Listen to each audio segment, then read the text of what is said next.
रहा है? हाँ सर, अभी आ yes sir, good morning sir. Morning. चलो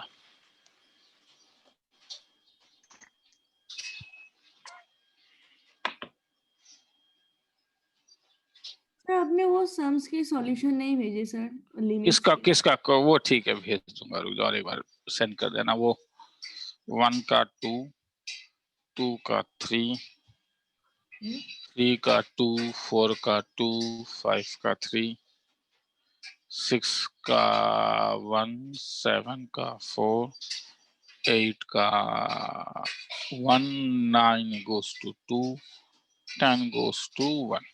ठीक है, वो देख लेना ऊपर वाले। हाँ, तो आज सर आपने जो वो टॉपिक शुरू करेंगे। भेजा था सर, हाँ परम्यूटेशंस बोल। का, हाँ बोलो। हाँ तो वो तो भेजना है हमें। नहीं, उसे भेजना नहीं है, वो सब खुद, वो सब हर सीट को भेजने का जरूरत नहीं है, मैं बोल दूंगा। हाँ, टू बी सबमिटेड सीट होता है वो रिव्यू ऐसे ही करके भेज दिया है, एक बार देख लोगे। हाँ, तो हाइपरबोला। हाँ, तो मैंने कहा था कि मैं हाइपरबोला को मतलब लास्ट क्लास में जैसे हम लोगों ने इलिप्स किया था वैसे ही हाइपरबोला का एक डेफिनेशन होगा, मगर मैं पूरा उसे प्रोड्यूस नहीं करूंगा, क्योंकि ऑलरेडी हम लोगों ने इलिप्स में जो काम किया था वही काम हाइपरबोला में किया जाता है। तो हाइपरबोला का डेफिनेशन क्या है, सबसे पहले आता है ये डेफिनेशन क्या है। तो a hyperbola is the set of all points in the plane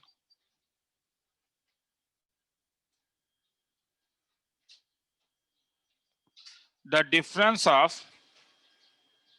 whose distances from two fixed points in the plane is a constant। हाँ, हर समय,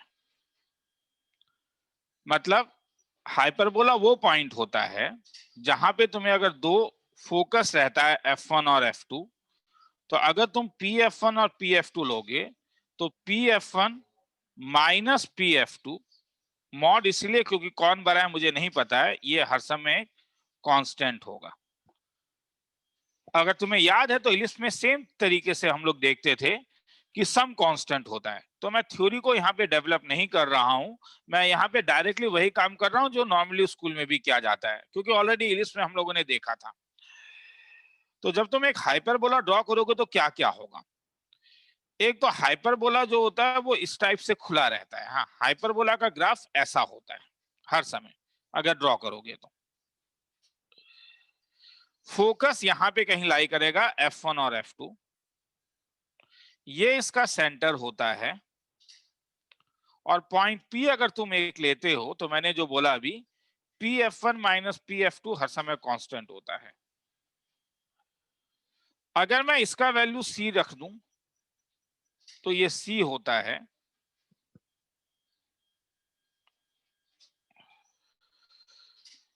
ये जो वर्टेक्स है जहां से ये घूम रहा है A डैश,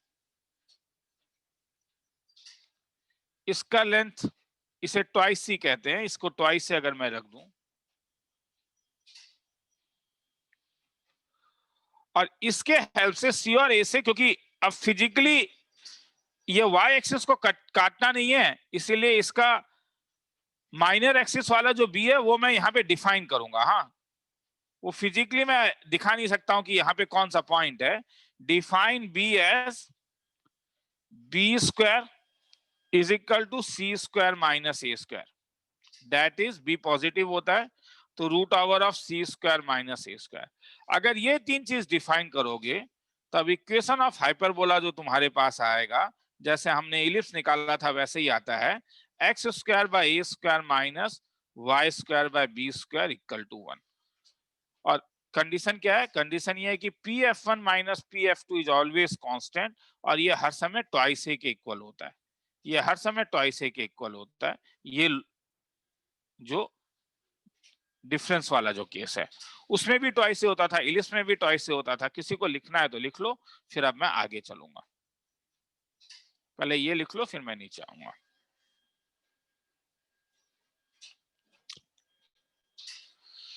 इसे बस प्रोड्यूस नहीं कर रहा हूं। हाँ,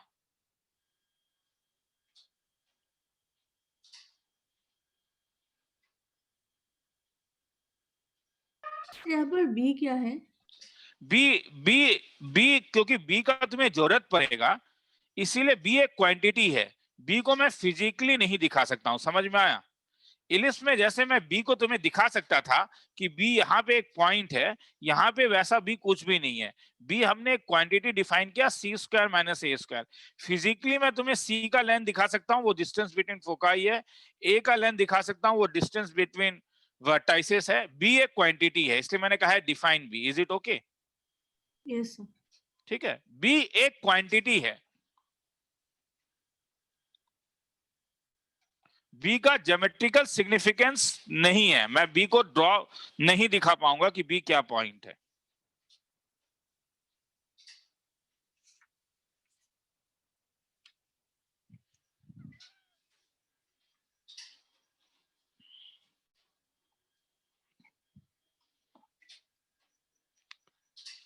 और टाइमर लगा देता हूँ, वो लगाना भूल गया था। हाँ ठीक है, ऊपर कर देता हूँ, आराम से मुझे बोल देना। हाँ कि सर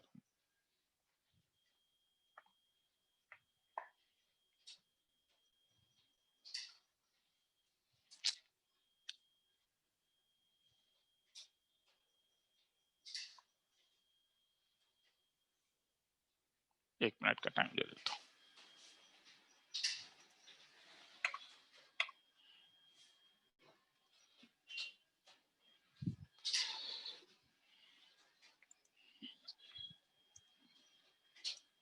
सर थोड़ा सा नीचे कर दीजिए ना।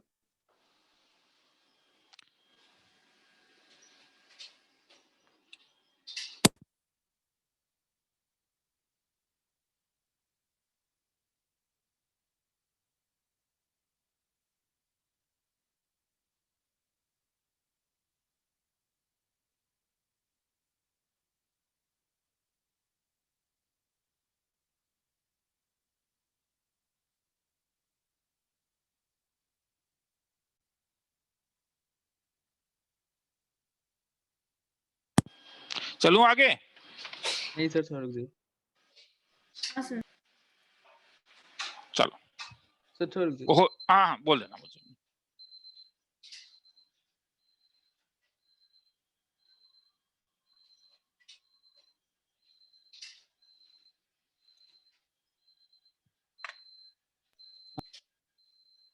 ठीक है चलो आगे चलो। हाँ चलो सर। तो अब उल्टा। हाँ तो अब मैंने क्या बताया, मैंने कहा कि x square by a square minus y square by b square is equal to 1 represents hyperbola. अब तो क्या क्या होता है, तब उसे अच्छी से आप ड्रॉ करते हैं। ये हाइपरबोला ऐसा होता है जो एक्स एक्सिस को काट के जाता है। क्योंकि वो एक्स एक्सिस को काटता है, इसलिए एक्स एक्सिस का एक नाम है, इसको ट्रांसवर्स एक्सिस कहते हैं। जिसको काट रहा है, इसे नहीं काटता है, इसलिए इसे कॉन्जुगेट एक्सिस कहते हैं। कॉम्प्लेक्स नंबर, हाँ कॉम्प्लेक्स नंबर में कॉन्जुगेट वर्ड तुमने यूज किया होगा, तो नहीं कट कर रहा है तो इमेजिनरी पॉइंट में कट कर रहा है, इसका मतलब तो कॉन्जुगेट एक्सिस। ये वर्टेक्स है 0 a,0, ये वी डैश है -a,0। ये तुम देख भी सकते हो, अगर तुम y को 0 पुट अप कर दोगे तो x का वैल्यू क्या आ रहा है, x square equal to A square, मतलब x इज इक्वल टू क्या आया, प्लस माइनस ए, तो एक a,0 एक -a,0। हाँ मगर अगर मैं x को 0 कर दूं तो देखो क्या मिला, y square equal to -b square. तो बोलो ये रियल नंबर का प्रॉपर्टी है या कॉम्प्लेक्स नंबर का? Complex number. Complex y square negative आ रहा है, तो इसीलिए ये वाले लाइन में है। तो this is known as conjugate axis, this one is known as transverse axis.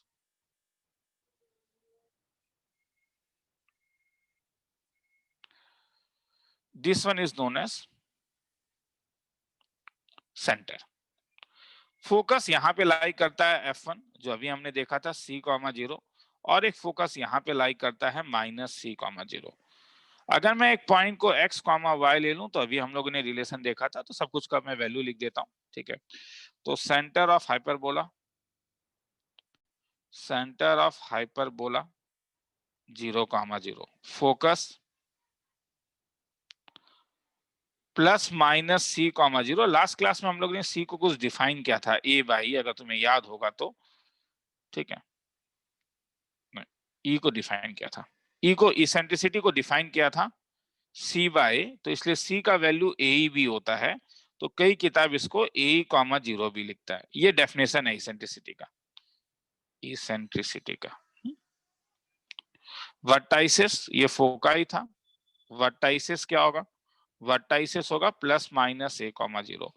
तुम लोगों में जिन लोगों ने इलिप्स किया होगा तुम लोग बोलोगे सर ये तो इलिप्स वाला ही केस आप मुझे बोल रहे हो, इलिप्स में ही था ये सब। हाँ एग्जैक्टली वही मैं भी कर रहा हूँ, मैं भी वही बोल रहा हूँ। इलिप्स में जो फॉर्मूला देखे थे यहाँ पे वही लगता है, बस इसमें length of major axis use नहीं करते हैं, length of transverse axis. Length of transverse axis का मतलब है इसके बीच का लेंथ, ये लेंथ, तो length of transverse axis twice से होगा। अब length of conjugate axis physically मैं कुछ नहीं बोल सकता हूँ, लेंथ ऑफ कॉन्जुगेट एक्सिस को फिजिकली नहीं दिखा सकता हूँ, ये क्वांटिटी है। और कैसे डिफाइन किया गया है बी को, b is equal to root over of c square minus a square, इससे डिफाइन किया गया है। तुम बोलोगे सर इस डायग्राम में आप मुझे लेंथ ऑफ कॉन्जुगेट एक्सिस बताइए, वो मैं नहीं बता पाऊंगा, ठीक है। इसे हम लोग बस एक क्वांटिटी की तरह याद रखते हैं। Distance between foci, distance between foci, दो फोकस है और उसके बीच का डिस्टेंस ट्वाइस सी, जिसको तुम लोग ट्वाइस ए भी बोल सकते हो। Length of latus rectum exactly जैसे वहां पे निकाला था वैसे ही निकालोगे, 2b square by end point of latus rectum exactly जैसे इलिप्स में निकाला था, plus minus a comma plus minus b square by. किसी को लिखना है तो लिख लो। अच्छा, equation of transverse axis, transverse axis क्या है यहाँ पे कोई बोलेगा? ट्रांसवर्स एक्सिस एक्स एक्सिस है, इसलिए y इक्वल टू 0, और equation of conjugate axis x equal to 0. Conjugate axis x equal to 0। किसी को लिखना है तो लिख लो, फिर आगे चलेंगे। ये थोड़ा बड़ाई कर देता हूँ, लिखना है तो लिख लो। ये था इस वाले के लिए।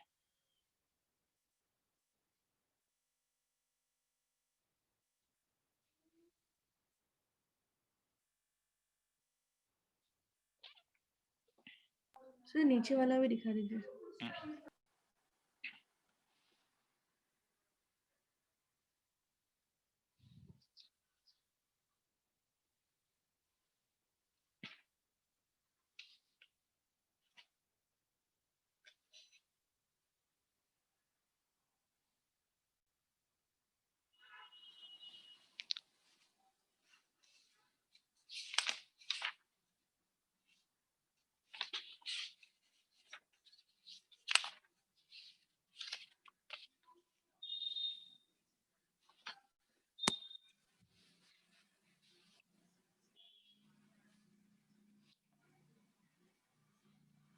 सर थोड़ा और नीचे।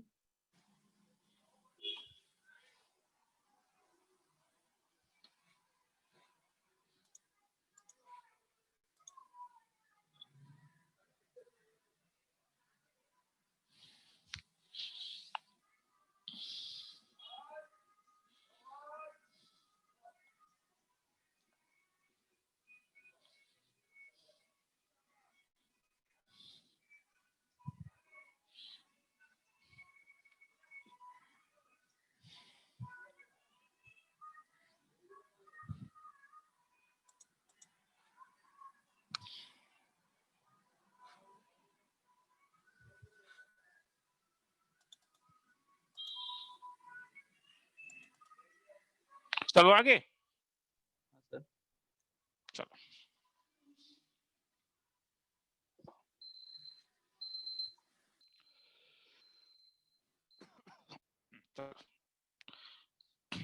तो जैसे फॉर, अब तुमसे पूछेगा कि एक इलिप्स दे देगा, सॉरी हाइपरबोला दे देगा, x square by 9 minus y square by 16। यहाँ पे ये नहीं देखना है रे कौन बड़ा है, हाँ यहाँ पे बड़ा नहीं देखना है, एक्स स्क्वायर के आगे पॉजिटिव साइन है, वाई स्क्वायर के आगे नेगेटिव साइन है, और इज इक्वल टू 1। तो अगर ये दिया हुआ है इस हाइपरबोला के लिए तुम्हें सब कुछ निकालना है।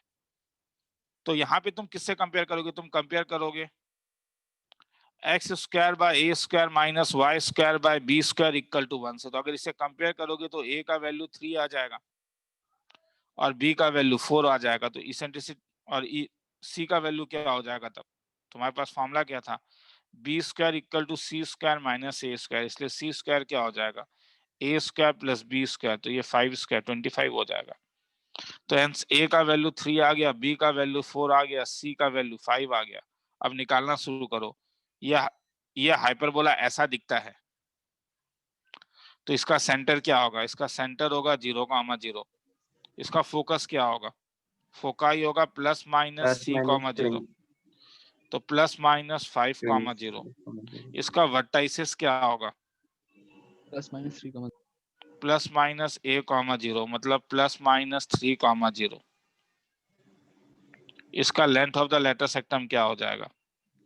ट्वाइस B स्क्वायर बाय, मतलब 2 into B square 16 divided by A। ठीक है, तो बस बाकी सब तो इसी लेंथ ऑफ ट्रांसवर्स एक्सिस लिख ही लोगे, लिखना है तो लिख लो, फिर आगे चलते हैं, 1 मिनट का टाइम देता हूँ।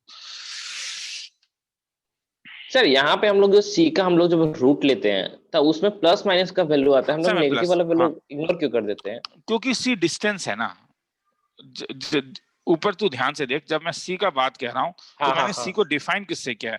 मैंने C को डिफाइन किया एक डिस्टेंस, तो डिस्टेंस में तो डिस्टेंस नेगेटिव, डिस्टेंस हमेशा नेगेटिव, पॉजिटिव होता है। हाँ इसीलिए। Okay sir.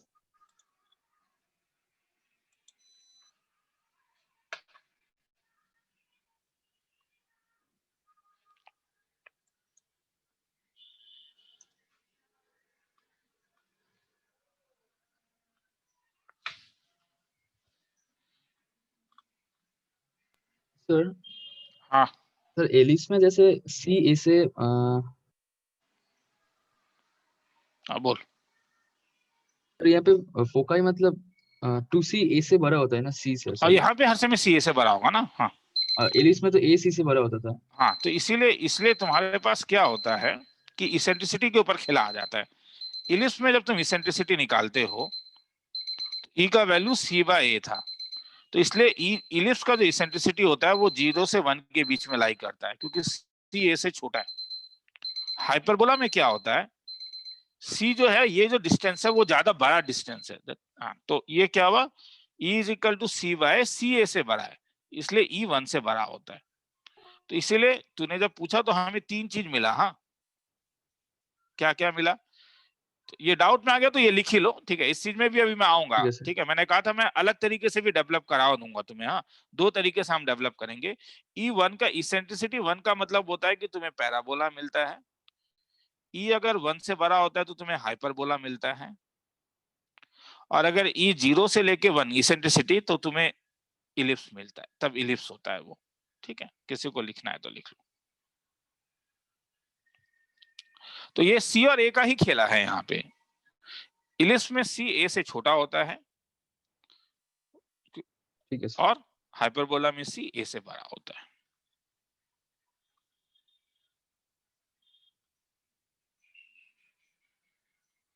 दो मिनट को मैं आ रहा हूं।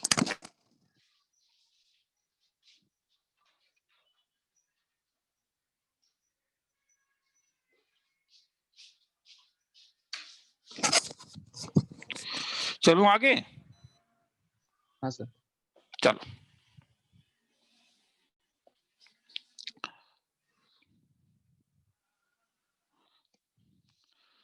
मगर और एक टाइप का हाइपरबोला है जिसे वर्टिकल हाइपरबोला कहते हैं। इसमें उल्टा हो जा रहा है, देखो, जो एक्स एक्सिस के साथ था वो वाई एक्सिस के साथ होता है, इसलिए इसका इक्वेशन जो होता है वो होता है y square by a square minus x square by b square equal to 1। इसमें देखो नेगेटिव साइन किसके साथ है? एक्स के साथ में। इसमें अब नेगेटिव साइन एक्स के साथ आ गया, तो जब नेगेटिव साइन एक्स के साथ होता है, 2 मिनट रुको,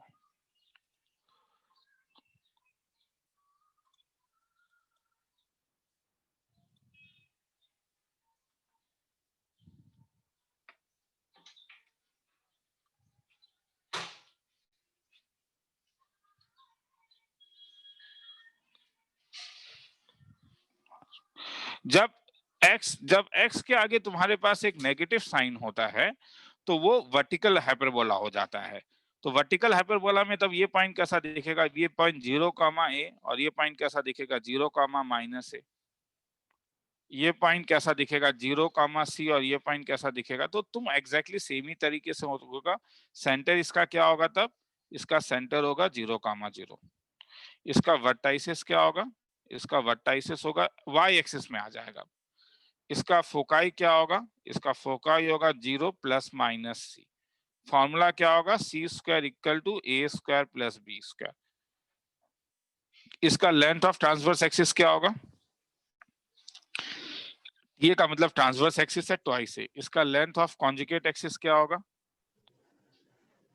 twice b. Equation of transverse axis क्या होगा, किसके साथ एग्जिस्ट कर रहा है ट्रांसवर्स एक्सिस, वाई एक्सिस के साथ, इसलिए x equal to 0 y axis है।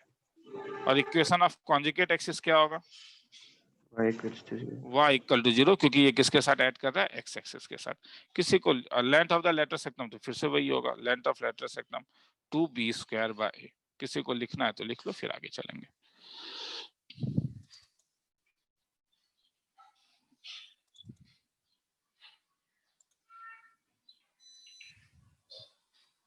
सर हमने एलिस में लिखा था ना एक फॉर्मूला कि E equal to root over 1 minus b square by A square, वो फॉर्मूला भी चेंज हो जाएगा अभी इसके केस यहाँ में? पे हाँ, उस वाले में अगर तुम सी वाले से डेफिनेशन से डालोगे तो इस वाले में ई होगा root over of 1 plus B square by A square. वह यहां से आ जाएगा ना, सी का वैल्यू क्या था, सी स्क्वायर इक्वल टू क्या, A square plus B square. मगर तुम सी को क्या लिख सकते हो, A square E square is equal to क्या, A square plus B square. इसका मतलब E square equal to A square से डिवाइड करोगे, आया समझ में। हाँ सर। तो ई का वैल्यू हो जाएगा root over of 1 plus B square by A square.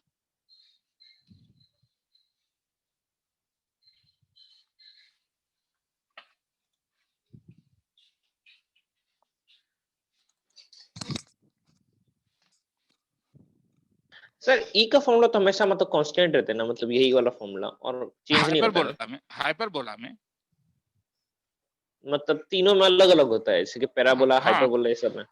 Hyperbola में, पैराबोला में तो ई का वैल्यू 1 नहीं होता, तो कोई फॉर्मूला ही नहीं है। और इलिप्स जब होता है तो इलिप्स में ई का वैल्यू होता है root over of 1 minus b square by square, क्योंकि ये 1 से छोटा होता है ना। और हाइपरबोला में होता है 1 plus B square by square, क्योंकि ये 1 से बड़ा होता है। Is it okay? Yes sir.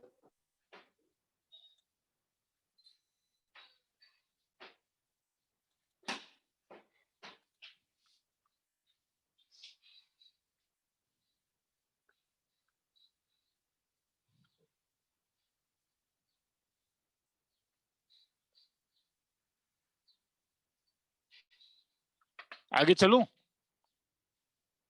Yes sir. हाँ चल, तो ये तो ठीक है। तो अब एक जैसे अब तुम्हें चल कर ऊपर कीजिएगा ना प्लीज। लिखना है तो लिख, ठीक है। और 45 सेकंड दे रहा हूं।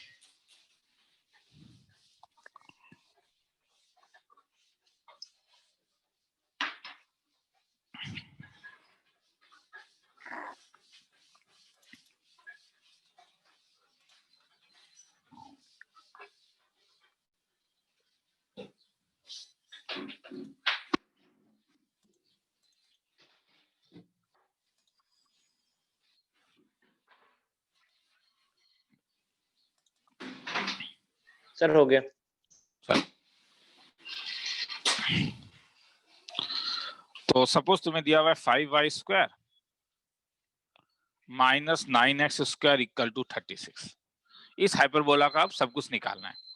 तो अगर तुम डिवाइड करोगे तो 5, तो ये हो जाएगा 5y square by 36 minus 9x square by 36, तो x स्क्वायर बाय 4। मगर यहाँ पे एक चीज ध्यान से देखो, 5 डिवाइड नहीं कर रहा है, तो वो थोड़ी ना जरूरी है कि हर समय डिवाइड करे। तो ये 36 by 5 minus x square by 4 equal to 1। तो इसे किससे कंपेयर करोगे, इसे तुम कंपेयर करोगे अभी जो तुमने देखा था, किससे, y square by a square minus x square by b square. तो ये हॉरिजॉन्टल या वर्टिकल, वर्टिकल। वर्टिकल। तो अगर ये वर्टिकल हाइपरबोला होगा तो इससे ए स्क्वायर का वैल्यू हो गया 36 बाय 5, बी स्क्वायर का वैल्यू हो गया 4, तो सी स्क्वायर का वैल्यू हो गया A square plus B square, मतलब 36 बाय 5 प्लस 4। तो C square equal to 36 46 56 divided by 5। तो हेंस सी का वैल्यू हो गया रूट ओवर 56 बाय 5। तो अब निकालना शुरू करो। तो इसलिए इसका ये हाइपरबोला तो ऐसा दिखेगा। तो नंबर 1 इसका सेंटर क्या होगा, तो इसका सेंटर होगा 0,0। तुम भी बोलोगे सर कितना बोर कर रहे हो, इसका फोकाई क्या होगा +-c,0। पुटअप कर देना यार, जानते ही। Oh sorry sorry sorry sorry sorry sorry, C गलती लिख दिया, क्यों, y एक्सिस में है तो सेंटर ठीक है 0,0, फोकाई कैसा दिखेगा 0 ± c, गलत लिख दिया इसलिए वर्टाइसिस भी लिख देता हूँ, कैसा लिखा 0 ± a, लिखना है तो लिख लो, फिर आगे चलेंगे।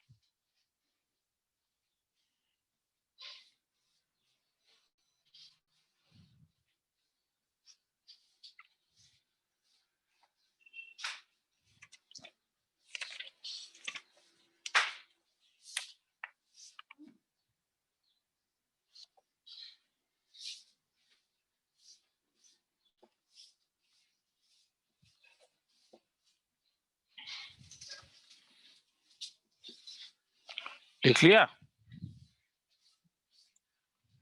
हाँ सर। Yes sir. चलो आगे चलते हैं। एक सेकंड रुकिए सर। ठीक है, रुक ही जाते हैं।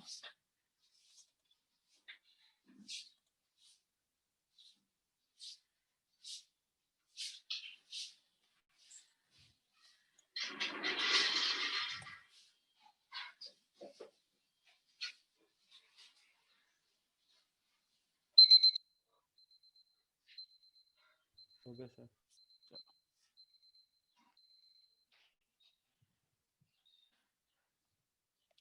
अब उल्टा, जैसे अब ऐसा दिया जा सकता है कि तुम्हें इक्वेशन ऑफ हाइपरबोला फाइंड करने के लिए बोल रहा है, और गिवन क्या है, गिवन है नंबर 1 वर्टाइसिस +-2,0 और फोकाई +-3,0।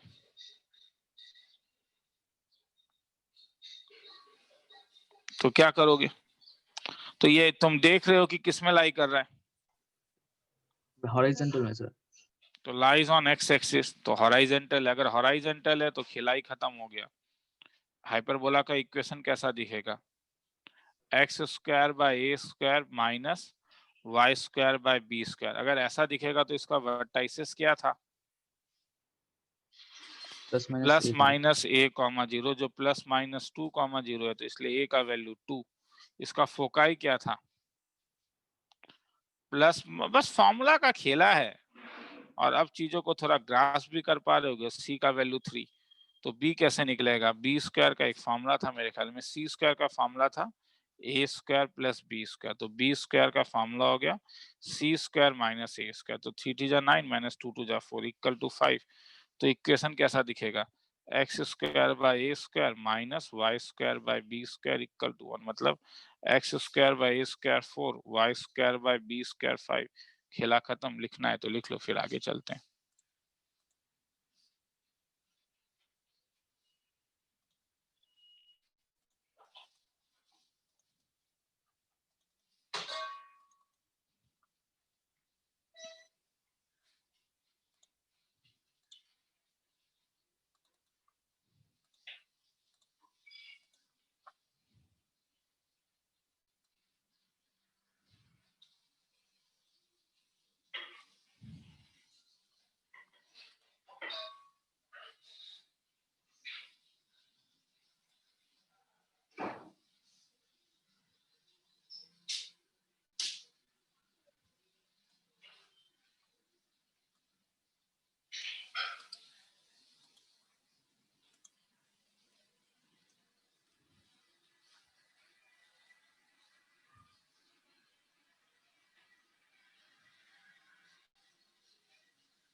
हो गया, हाँ सर। ठीक है, 2 मिनट रुको। हाँ,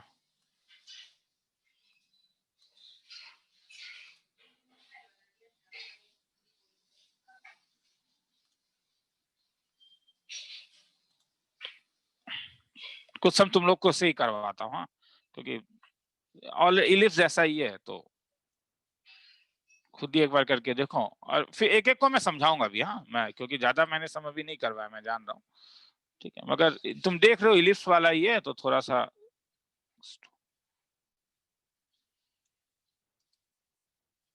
बेटर हो जाएगा।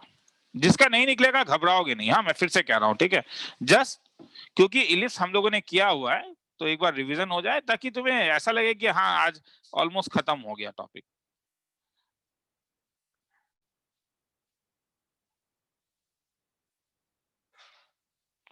चलो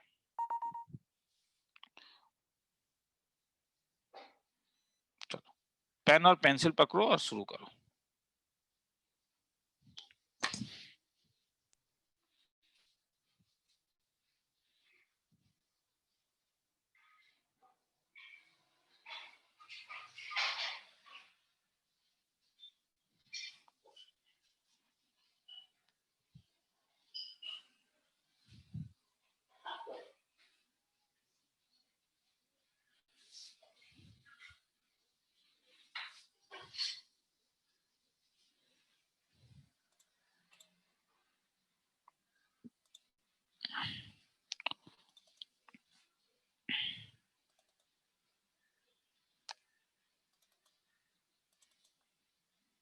तो 1 का ए है क्या?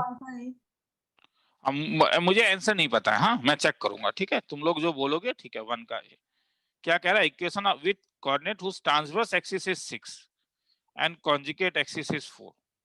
तो ट्रांसवर्स एक्सिस मतलब लेंथ ऑफ ट्रांसवर्स एक्सिस 6 है, तो ये किसका वैल्यू होगा? तुम बोलोगे सर कैसे पता चलेगा? नॉर्मली हम लोग ए कुछ दिया नहीं रहता है तो एक्स एक्सिस के साथ ट्रांसवर्स एक्सिस लेते हैं। सर कैसे पता चलेगा? मैं फिर से कह रहा हूं, कुछ दिया हुआ नहीं रहता है तो ये एक जनरल कन्वेंशन है, हाँ, ताकि आंसर सेम आए। तो ट्वाइस ए का वैल्यू 6 है और कॉन्जुगेट एक्सिस का मतलब क्या हो गया, ट्वाइस बी का वैल्यू 4 है, ठीक है। चलो तो फिर फॉर्मूला ए का वैल्यू 3 आ गया, बी का वैल्यू 2 आ गया, तो इक्वेशन क्या था, x square by A square minus y square by b square equal to 1, put up कर दो तो नंबर 1 हो गया। अब उसके बाद वाले में जाओ।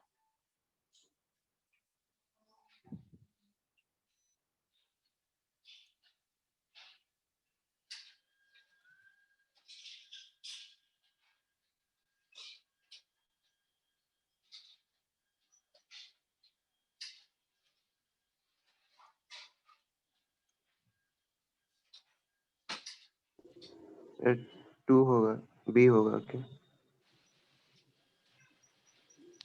बताता हूँ 2 का क्या है, ठीक है, बाकी लोग को भी ट्राई करने दो।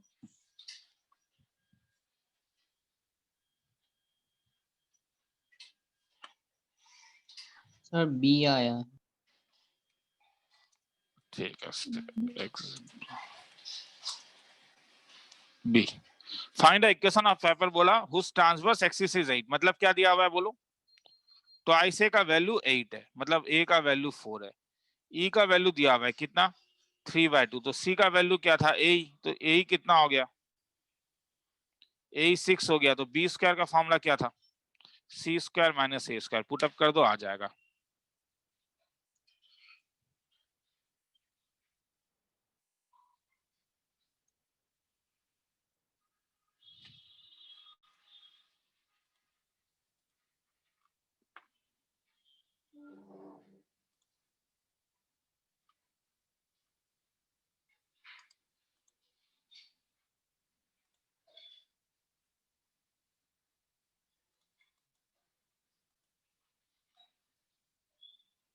तो इसका भी 9 1 2, अच्छा 2 का आंसर क्या आ रहा है रे? 2 का आंसर क्या है? ए बी ए बी, 2 का बी, ठीक है। 3 का, ए अब 3 में यहाँ पे क्या दिया हुआ है, तब तुम्हें सी का वैल्यू दिया हुआ है कितना, 5 5, और क्योंकि ये एक्स एक्सिस में लाई कर रहा है तो इक्वेशन कैसा दिखेगा, x square by A square minus y square. किसी का डाउट है तो बोलोगे रे, हाँ। सी का वैल्यू 5 दिया हुआ, ई का वैल्यू 5/3, तो अगर सी और ई दिया हुआ है तो इससे क्या निकल जाएगा, ए निकल गया, ए निकल गया तो फिर बी भी निकल जाएगा। तो ए 3 ए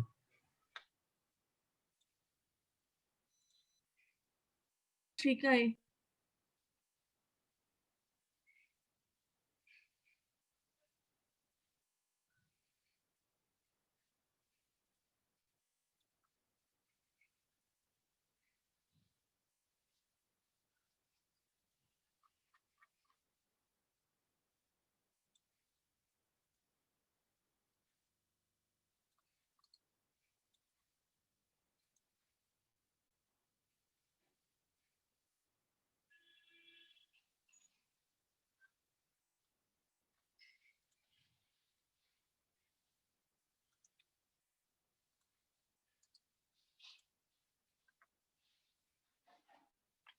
हाँ 4 का लेटर सेक्टर का मतलब क्या था?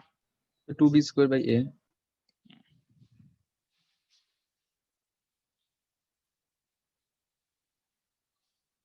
Question number 4, length of latus सेक्टम क्या दिया हुआ है?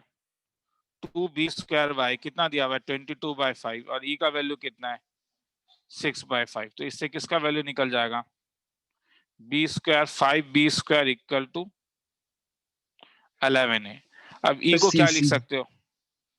e को क्या लिख सकते हो? इसेंट्रिसिटी क्या था? c by a is equal to 6/5 या डायरेक्टली e का फॉर्मूला ही डाल दो जो था। या चलो 5c इज इक्वल टू 6 है। 5c को 25c स्क्वायर स्क्वायर कर दो 36a स्क्वायर। c स्क्वायर के बदले क्या लिख सकते हो? b square plus a square equal to 36a square मतलब 25b स्क्वायर इक्वल टू कितना? 11a square.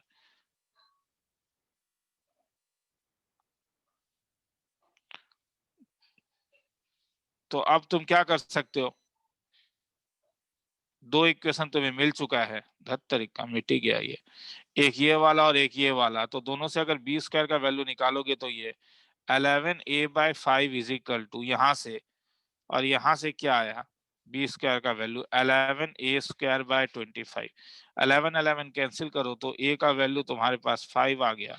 अगर a 5 आ गया तो b स्क्वायर क्या आ गया? 11 आ गया। तो हेंस इक्वेशन कैसा दिखेगा? c दिखेगा। किसी को लिखना है तो लिख लो, फिर आगे चलते हैं।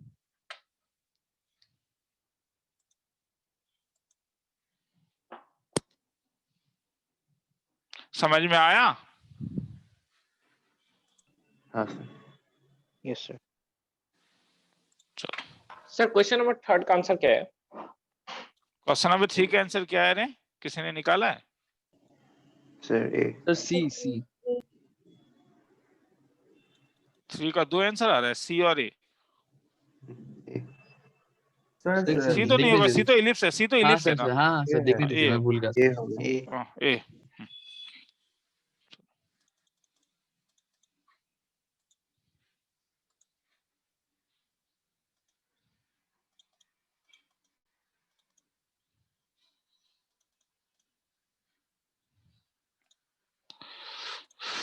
चलो तो आगे चलते हैं, 2 मिनट रुको।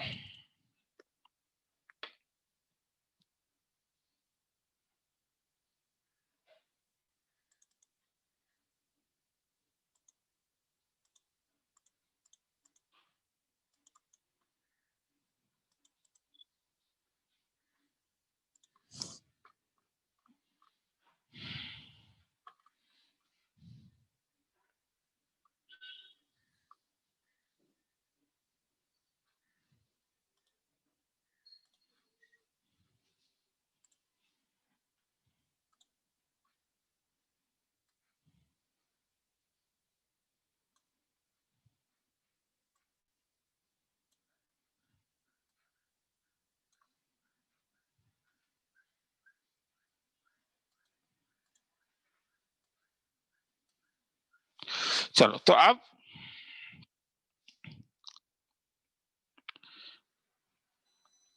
एप्लीकेशन, हाँ मिसलेनियस मतलब मिसलेनियस में क्या कुछ एप्लीकेशन जैसे समझ दिए हुए, जैसे प्रॉब्लम मैं कहता हूं, problem if a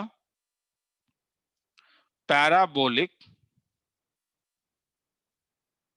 reflector is 20 centimeter in diameter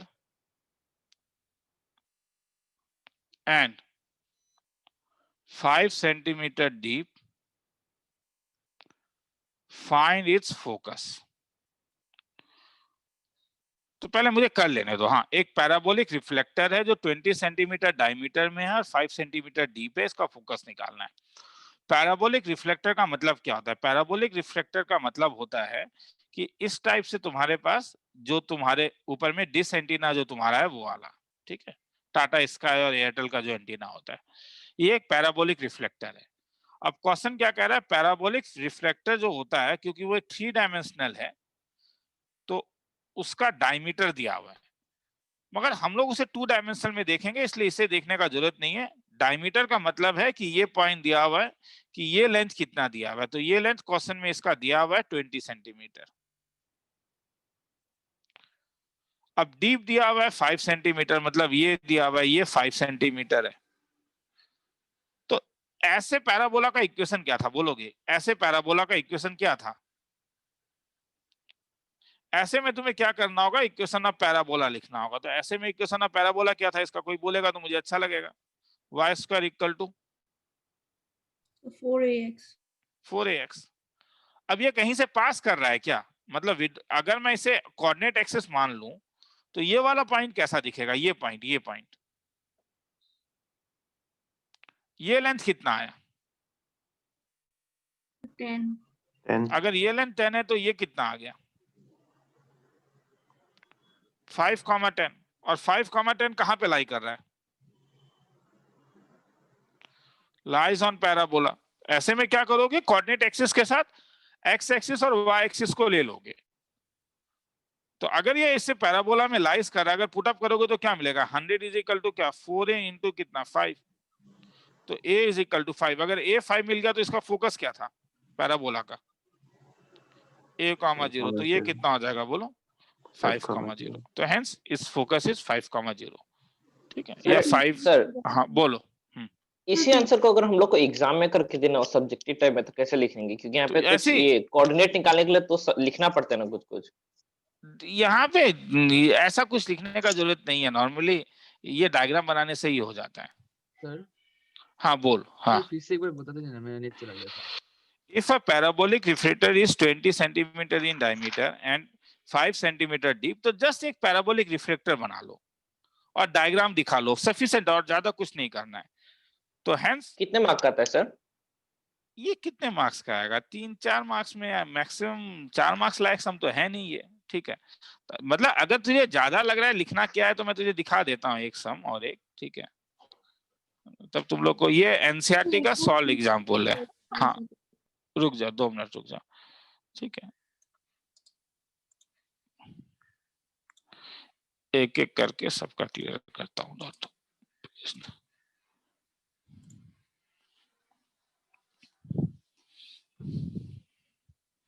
अभी थोड़ा सा कंफ्यूजन होगा रे, क्योंकि लंबा लंबा सम्स करूंगा और मैं अभी लिखने को थोड़ा मना करूंगा। हाँ, कि जरूरी नहीं है इतने लंबे सम्स को लिखने का, केवल सम्स को तुम देखोगे एक बार और मैं सॉल्व करते हुए निकल जाऊंगा। एनसीईआरटी का ही सम सभी इसलिए कराऊंगा ताकि तुम सब नहीं लिखने से भी चलेगा। एनसीईआरटी का क्वेश्चन नंबर देने से हो जाएगा। ये एनसीईआरटी में ये वाला सम है। ठीक है, तो पहले यहाँ पे देखो, a focus of a para, ये भी डाल ही देता हूँ यहाँ पे, एनसीईआरटी का सॉल्व मिसलेनियस का पहला सम है ये। हाँ ये देखो, अब जिसका नेट चला गया था वो भी देखते। The focus of a parabolic mirror as shown, तो पैराबोलिक मिरर यहाँ पे दिया हुआ है, वरना तुम लोग को बोलेगा सर पता कैसे चलेगा, आपने डायरेक्टली कर दिया, तो वो सम में सॉल्व है। हाँ, the distance 5 centimetre from the vertex, the mirror is 45 centimetre deep, तो ये find the distance of a b, मतलब डायमीटर निकालने बोल रहा है। तो ऐसा डायग्राम ड्रॉ करने का जरूरत नहीं, ये समझाने के लिए डायग्राम ड्रॉ कर रहा है। तो फोकस कहाँ पे, फोकस क्या कह रहा है सम में बोलो, is at a distance of 5 centimeter from the vertex। तो इसका मतलब है कि अगर ये सम एग्जाम में आएगा तो इतना हाई फाई डायग्राम बनाने का जरूरत नहीं है। तब तुम लोग क्या करोगे, अगर एग्जाम में आएगा तो मेरा कहना है कि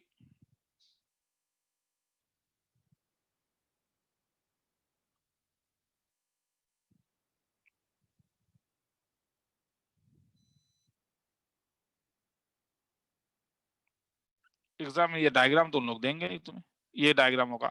a focus of parabolic mirror is, इसे काट दो, is at a distance of 5 centimetre from the, तो ये पैराबोलिक मिरर ले लेता हूँ, ऐसा लेता हूँ, जरूरी नहीं है कि वही लूं, ऐसा भी ले सकता हूँ, ये वाला मैं ही बताता हूँ। चलो, तो इसका फोकस दिया हुआ है, क्या होगा focus 5 centimetre from the vertex. तो पहले बोले इसका इक्वेशन कैसा दिखेगा, लेट इक्वेशन ऑफ, कोई बोलेगा इसका इक्वेशन क्या देगा, parabolic mirror be x square equal to 4ay। Now according to the sum, focus 5 centimetre from the vertex, तो फोकस क्या है 5, 0,5, तो a का वैल्यू 5 हो गया। The mirror is 45 centimetre deep, तो ये 45 सेंटीमीटर है।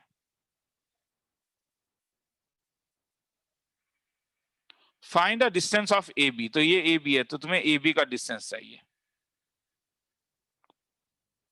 तो अगर ए 5 है तो इक्वेशन ऑफ पैराबोला कैसा दिखेगा तब? वाई स्क्वायर इक्वल टू तरीका x square equal to 20y। अब बोलो ये ए पॉइंट कैसा दिखेगा, कोई बोलेगा? ये लेंथ चाहिए, तो ये लेंथ को अगर मैं l मान लेता हूं, ये लेंथ को दो l मान लेता हूं, केवल o से a का लेंथ अगर l मान लेता हूं, तो ए पॉइंट कैसा दिखेगा?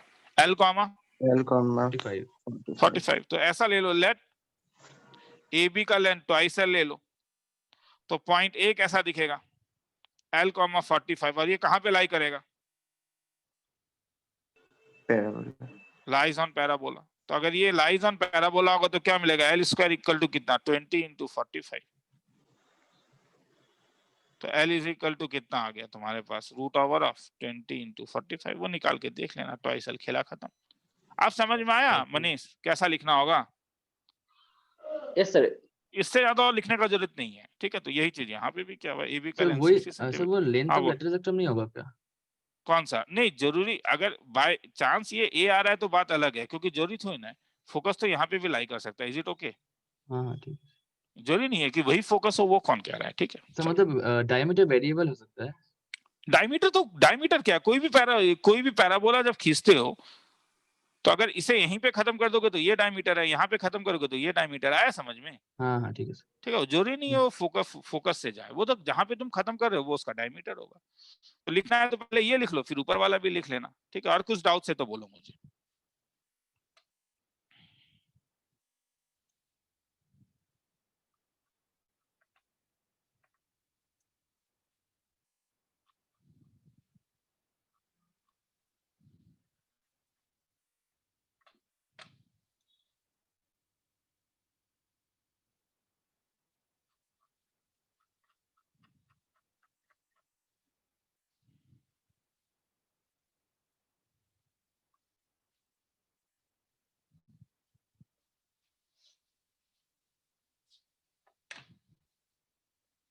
चलो ऊपर चलो। हाँ सर। सर ये सर लाइन नंबर 26 अगर फिर से समझा दीजिए ना प्लीज। अगर मैंने ए बी का लेंथ ट्वाइस एल लिया है तो ए का पॉइंट कैसा दिखेगा? सर ए का ये ओरिजिन नहीं है, ये इससे कुछ और ले लो, ए बी, इसको सी ले ले। हाँ, अगर ए बी ट्वाइस एल है डायमीटर, तो ये वाला लेंथ एल और ये वाला लेंथ एल होगा, तो ये लेंथ कितना है? ये लेंथ ये लेंथ एल होगा एल, और ये लेंथ की ये दिया हुआ है, कितना दिया हुआ है? 45। तो इसलिए ए का कोऑर्डिनेट कैसा दिखेगा? O L L comma 45। Yes. और ये क्या करेगा तब? इस पैराबोला को क्या करेगा? वो सेटिस्फाई करेगा।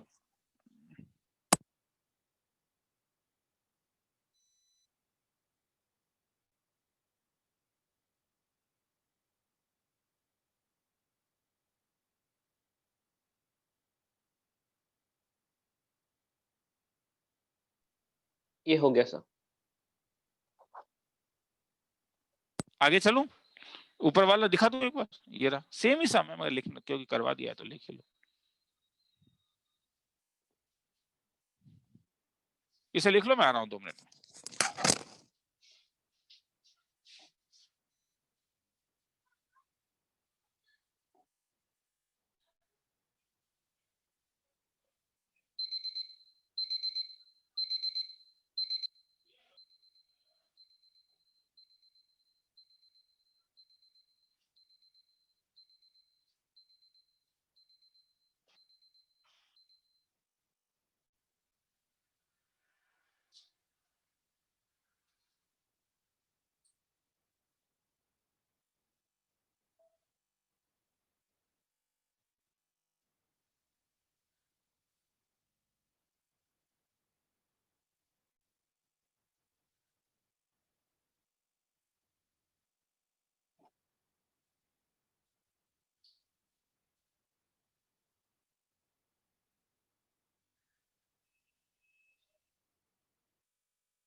आगे चलूं?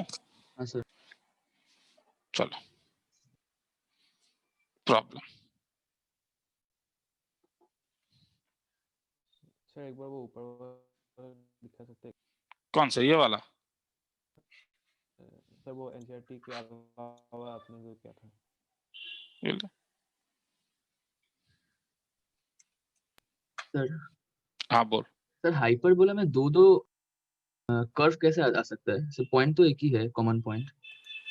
मतलब कर मतलब कौन सा दो, कोई बोलो जैसे।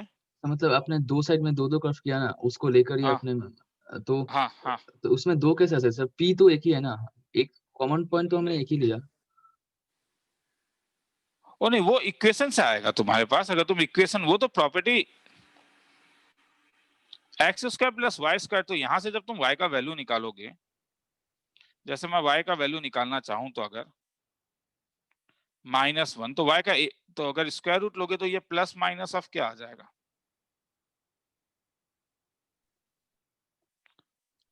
तो वो प्लस अच्छा, माइनस का हाँ मतलब क्या हुआ? x हाँ के एक हाँ, दो वैल्यू के लिए साइड में, y का हाँ कितना हाँ, वैल्यू मिला? दो, हाँ। अरे अंतर क्या है? दो तो यहाँ पे भी मिला, इलिप्स में भी दो ही मिल रहा था ना। इलिप्स हाँ में भी तो ठीक तुम है, दो ही मिल रहा था ना। बस प्रॉब्लम ये है कि हाँ, इलिप्स में दोनों मिल जाते थे, ठीक है सर। इलिप्स में दोनों मिल जाता था, हो ये गया दोनों सर। कर्व मिल जाता था। मगर यहाँ पे भी तो दो वैल्यू मिल रहा है नहीं? हाँ हाँ और हाइपरबोला में बस सेम चीज क्या हो रहा है, ये उल्टा साइड हो जा रहा है। ठीक है, ये वाला सॉरी। जो चलो आगे चल रहा हूं, ठीक है। तो एक सम लिखते हैं। An arc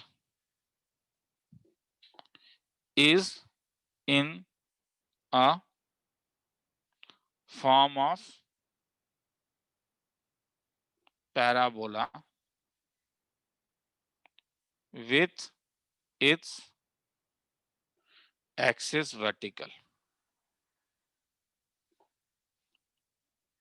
The arc is 10 meter high and 5 meter wide at the base. How wide is it 2 meter from vertex of the parabola? पहले सम को एक बार पढ़ लो, फिर सम को एक बार लिख लो, फिर आर्क का मतलब समझो।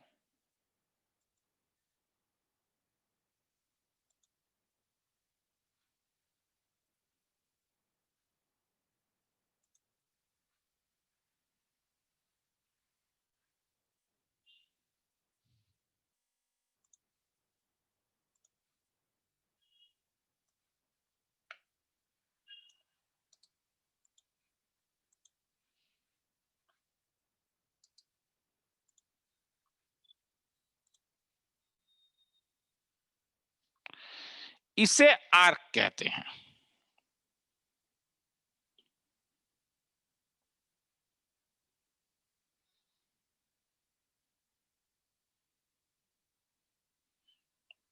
पहले तो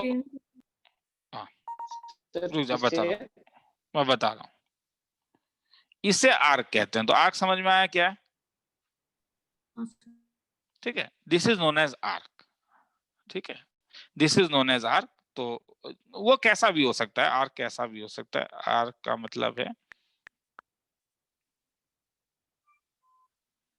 ये इस टाइप से। हाँ, तो मैंने इसका फोटो खींचा, ये आर्क है। तो पहले तो चीज क्लियर हो गया, तो पहले वो क्लियर होना चाहिए। तो अब इस क्योंकि अब क्या कह रहे हैं, the arc is in a form of a parabola with its axis vertical. The arc is 10 metre high, मतलब ये वाला कितना लेंथ है?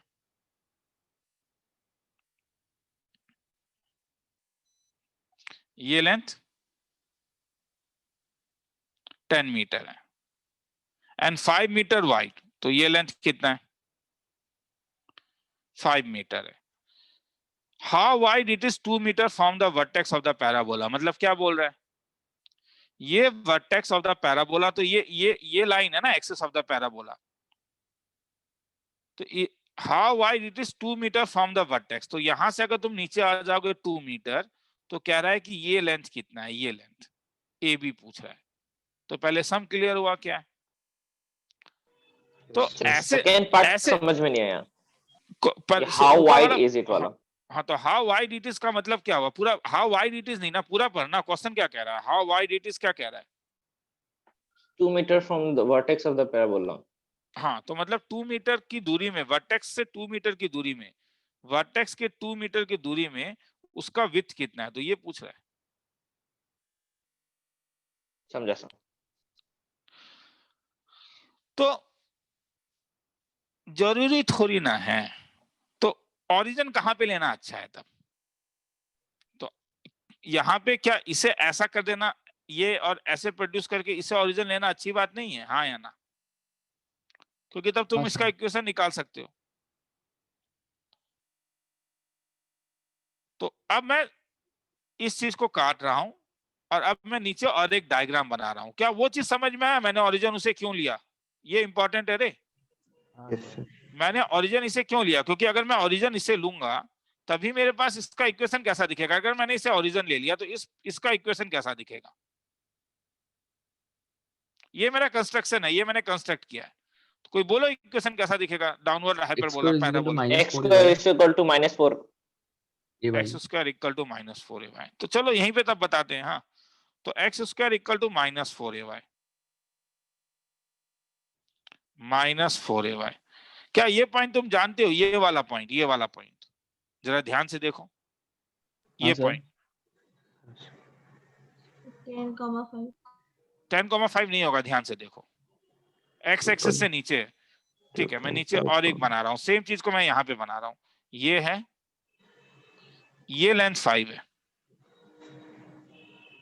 ये 5 है 2.5 और ये होगा। 10 है। 2.5, 10 तो ये पॉइंट कैसा दिखेगा? 2.5 -10। -10। हाँ एग्जैक्टली, समझ में आया। एक्स एक्सिस से नीचे हूं मैं, तो ये पॉइंट का नाम अगर मैं पी ले लेता हूं तो पी कैसा दिखेगा? ये 2.5 ये लेंथ 5/2 दिखेगा और ये नीचे है तो कितना दिखेगा बोलो? -10। तो मुझे मालूम चला P 5/2 -10 लाइज ऑन पैराबोला। तो कैसा दिखेगा तब? 100 इज इक्वल टू -4a और y का वैल्यू -10। तो ये और ये कैंसिल करो, तो a का वैल्यू 10/4 मतलब 5/। फिर से कह रहा हूं सर, लिखना कैसे उसमें मत जाओ, पहले कॉन्सेप्चुअली चीजों को समझो। लिख लोगे कि क्या हो रहा है, तो अगर a का वैल्यू मिल गया तो तुम्हें इक्वेशन मिल गया क्या? X square is equal to -10y। अब मुझे बोलो क्या ये बी पॉइंट कैसा दिखेगा? कोई बोलेगा? फिर से बोलो, बी पॉइंट कैसा दिखेगा? अगर मैं इसका लेंथ कुछ ले लेता हूं, जैसे इसका लेंथ अगर मैं विड्थ l ले लूं, तो बी पॉइंट कैसा दिखेगा? इतना टाइम लगना नहीं चाहिए। L, ये -2 नीचे जा रहा है, ये 2 L, यूनिट नीचे जा -2 रहा है और ये L यूनिट है। तो मतलब L, मेरा कहना है कि फिर मैं यहाँ पे, हाँ, तो ये वाला 2 हो गया, ये L हो गया, तो कितना आया? ये भी L हो गया। तो ये हो गया तुम्हारे पास L, -2, क्योंकि x एक्सिस ये, x कोऑर्डिनेट ये होगा, y कोऑर्डिनेट ये होगा। तो L, -2 लाइज ऑन क्या होगा? L, -2 lies on parabola.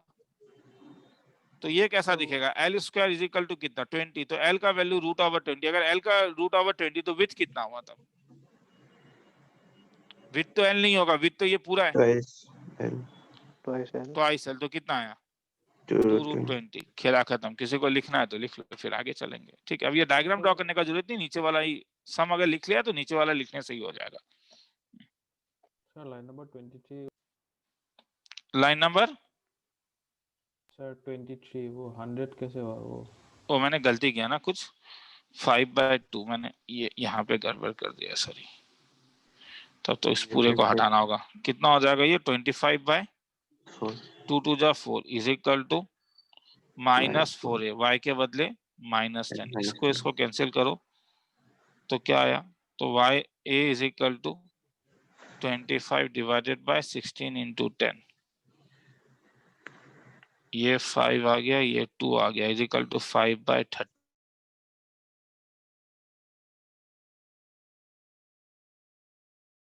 Bye 32x यहां से y। तो इसका मतलब x square equal to minus 5/8y। अब मुझे बोलो मैंने क्या लिया, पॉइंट ए कैसा लिया, a l,2 l, -2 lies on x square equal to minus 5/8y। तो इसका मतलब l square equal to -5/8y के बदले -2, तो l स्क्वायर इक्वल टू 5/4। तो l इज इक्वल टू √5/2। तो विथ कितना आया, ट्वाइस l, मतलब कितना √5। खेला खत्म। अब लिखना है तो लिख लो। तब ऊपर वाला सम तो तुम लोगों ने लिखा ही होगा मेरे ख्याल में।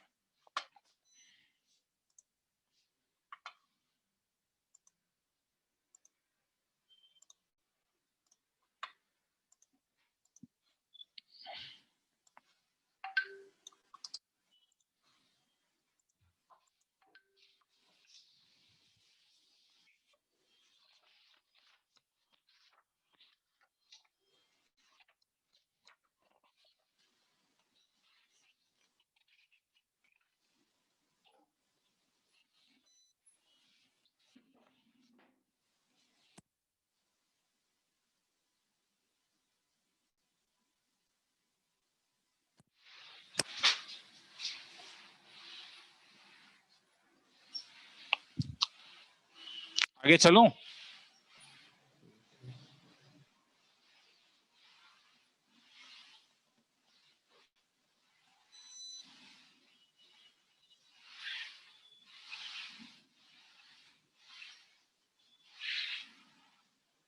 हाँ सर। चलो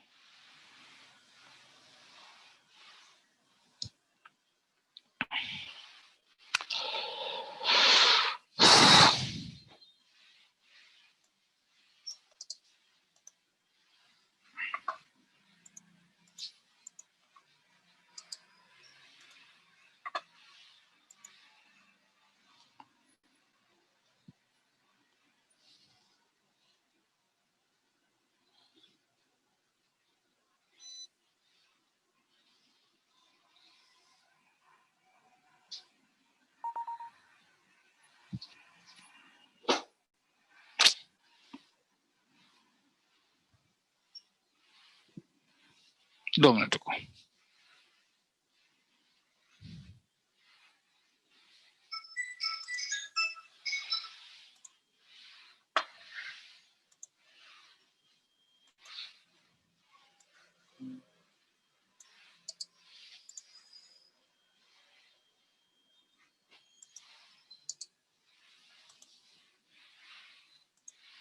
लंबा समय इसलिए, हाँ एनसीईआरटी का ही समय।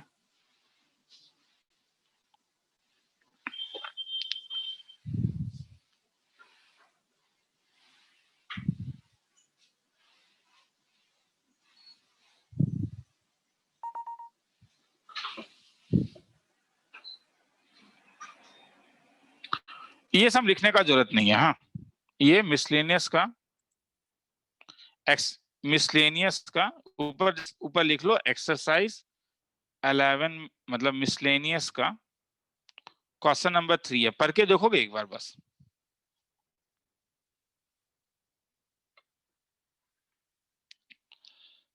लंबा समय टाइम दे रहा हूं पढ़ने के लिए। हाँ 1 मिनट टाइम दे रहा हूं पढ़ने के लिए। ये सब 4 मार्क्स में आता है। हाँ पहले ही वार्निंग दे रहा हूं। सर 6 मार्क्स का क्वेश्चन भी आता है ना मैथ्स में? 6 4, हाँ बोल। 6 मार्क्स का क्वेश्चन आता है ना? हाँ आता है, मगर ये 6 मार्क्स में नहीं आता है मेरे ख्याल में, ये 4 मार्क्स में ही आता होगा।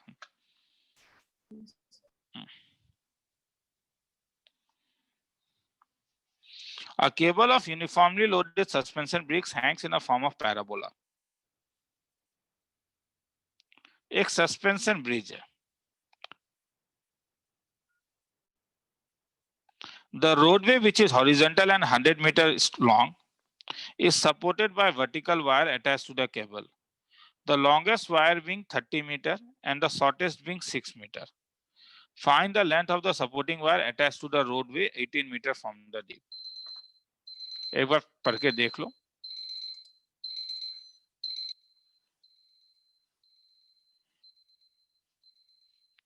आजकल केस स्टडी वाले जो सम्स आ रहे हैं उसमें भी चांसेस हैं कि इस टाइप के सम्स पूछे जाए, दे दिया जाएगा. A cable of uniformly loaded suspension bridge. तो सपोज ये मेरे पास वो ब्रिज है.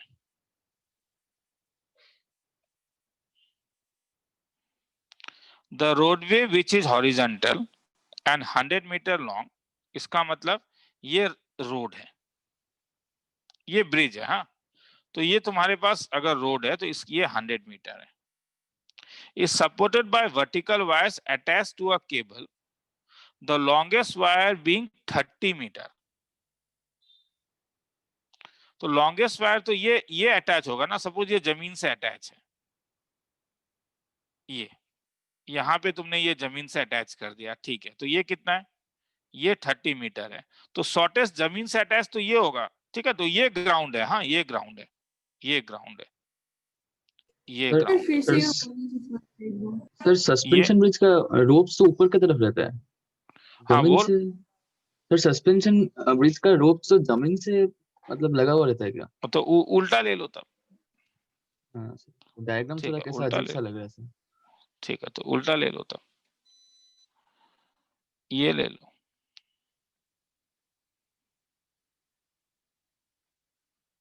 अगर डायग्राम अजीब लग रहा है तो ये ले लो. ये ब्रिज है, ऊपर में एक इस टाइप से एक रॉड गया है.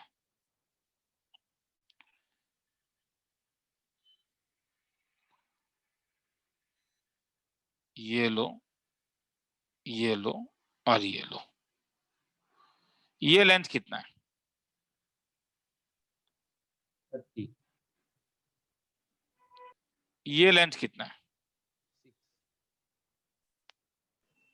सर 6. ये लेंथ 6 है, सॉरी. हाँ, और ये रोड का लेंथ कितना है? 100 मीटर. इसका इक्वेशन क्या लिखोगे? 30 कैसे हुआ सर? 30 नहीं, कितना दिया हुआ है ना? 30 दिया हुआ. The longest wire being 30 meter and the shortest being 6 meter. Is it okay? ठीक है, तो इसका इक्वेशन कैसा दिखेगा? x को is equal to minus 4ay. अच्छा, बस सिंपल सा एक बात पूछता हूं, किसके साथ डील करना तुम्हें अच्छा लगेगा? X square equal to -4ay के साथ या x square equal to 4ay के साथ? मतलब 4ay. तो समझ में आया वो डायग्राम मैंने क्यों बनाया था? हाँ हाँ सर. ठीक है, डायग्राम मैंने वो इसलिए बनाया था ताकि हमारा इक्वेशन आसान हो जाए. प्रैक्टिकली क्या होगा मुझे उससे लेना देना नहीं है. तो क्योंकि ये माइनस होने के कारण हर समय एक माइनस आते रहेगा. ऊपर ध्यान से देखोगे, जब कोऑर्डिनेट सिस्टम लिखोगे तो माइनस लिखना जरूरी हो जाता है. तो इसीलिए हम इस डायग्राम को प्रिफर नहीं करते हैं. Is it okay now? ठीक है, तो ये डायग्राम को इसलिए मैं मिटा रहा हूं. ठीक है, क्योंकि और कोई रीजन नहीं है. रीजन क्या है कि हम लाइफ को थोड़ा सा ऐसे ही कोविड के कारण इतना परेशानी हो गया है कि लाइफ को थोड़ा आसान कर देते हैं. वो काम फिजिक्स वाले के ऊपर छोड़ देते हैं. हाँ, सही डायग्राम क्या होगा. मैथमेटिक्स में टोपोलॉजिकली ये भी सही है, सिमिलर फिगर है ये. चलो अब शुरू करता हूं. तो ये ले लेता हूं. तो अब दोबारा बोलो, ये लेंथ कितना है? ठीक है, 30. ये लेंथ 30 है. ये लेंथ कितना है? 6 है. ठीक है, और ये लेंथ कितना है? तुम बोलोगे सर बोर कर रहे हो. अब तो तुम बोल सकते हो सर बोर कर रहे हो, मगर अब देखते हैं. तो क्या पूछ रहा है रे? Find the length of supporting wire attached to the roadway 18 metre from the middle. इसका मतलब जब तुम रोडवे से 18 मीटर की दूरी में होगे तो ये लेंथ पूछ रहा है. देखो, ये लेंथ कांस्टेंट है हर समय. ये लेंथ हर समय कांस्टेंट है 6. तो मैं 6 ऐड कर दूंगा जो फाइनल लेंथ है. तो इसका मैं यहीं पे छोटे जगह में कर रहा हूँ. इसका इक्वेशन कैसा दिखेगा? बताइए सर कैसे. हाँ बोलो क्या. तो ये 18 मीटर वाला क्या बोल रहा है सर? ये क्वेश्चन क्या कह रहा है, find the length of the supporting wire. तो ये सपोर्टिंग वायर डॉटेड लाइन है या नहीं? हाँ सर। तो find the length of the supporting wire कहां पे? Attach to the roadway 18 metre. 18 metre with नहीं कह रहा, 18 मीटर फ्रॉम द मिडिल। तो मिडिल ये नहीं है क्या? हाँ सर ठीक है सर।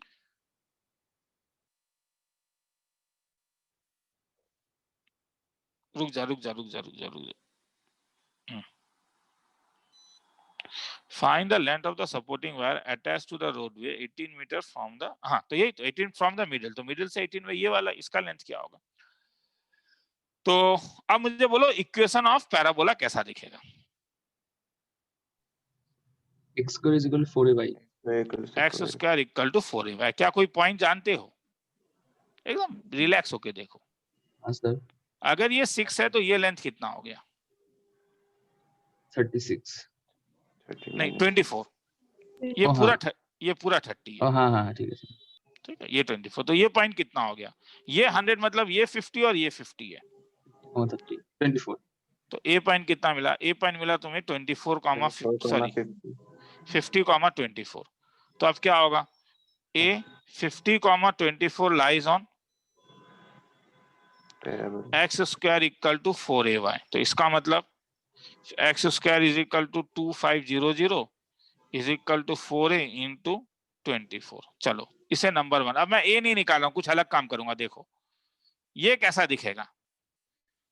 ये लेंथ को अगर मैं अभी t मान लेता हूं तो ये पॉइंट b कैसा दिखेगा? कोई बोलेगा? 18, t plus 6।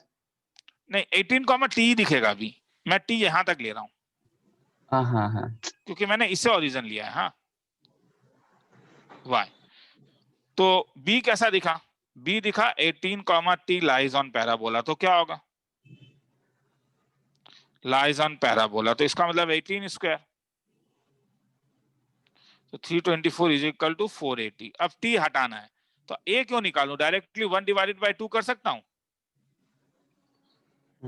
तो 1 डिवाइडेड बाय करूंगा 2500 डिवाइडेड बाय 18 इंटू 18। अब वो तुम्हारा काम है 24/t। इससे किसका वैल्यू निकल जाएगा? t का निकल जाएगा।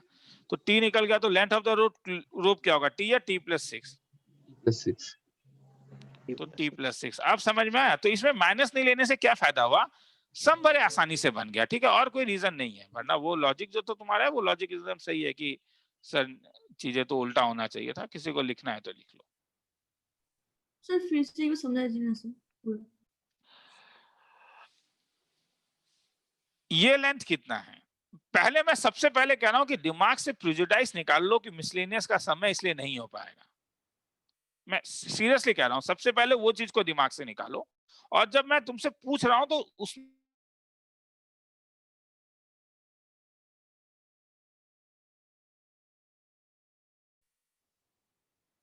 क्वेश्चन कह रहा है a cable of uniformly loaded suspension bridge hangs in a form of a parabola. The roadway of a horizontal and 100 meter long is supported by the vertical wires. तो ये लेंथ दिया हुआ है। ये लेंथ कितना दिया हुआ है? ये लेंथ 50 दिया हुआ है। ये क्लियर है? हाँ सर ये क्लियर है। और ये 24 होगा। ये क्लियर है? हाँ सर। तो अगर ये 24 और ये 50 होगा तो ये पॉइंट कैसा होगा? 50, 24। हाँ सर। और 50, 24 इसे क्या करेगा? सर सेटिस्फाई करेगा। हाँ, तो उससे तेरे पास एक रिलेशन आ गया। आया? हाँ सर।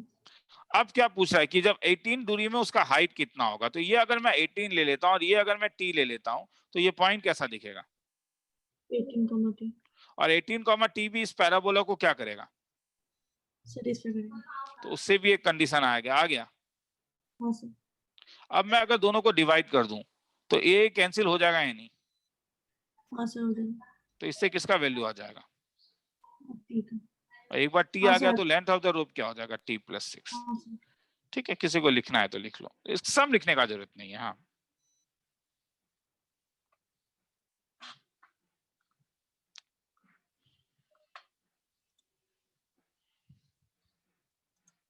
ठीक है, मैं आ रहा हूँ 2 मिनट में। लिखना है तो लिख लो।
आगे चलूं?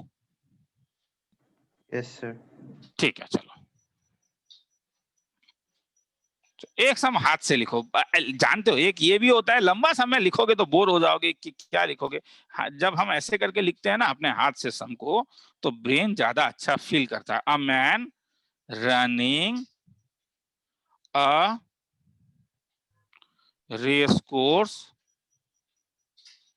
notes that the sum of the distances from the two flag posts from him is always 10 meter and the distance between the flag post is 8 meter. Find equation of the post traced by man.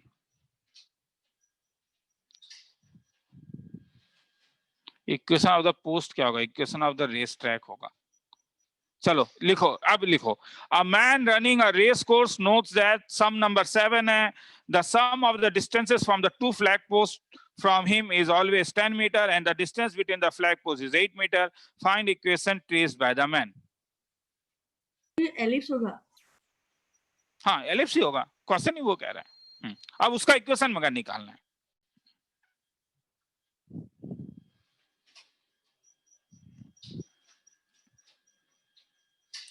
मैं 45 second दे रहा हूं सम लिखने के लिए, ताकि वो जो एक भयावह सिचुएशन आता है वो ना हो।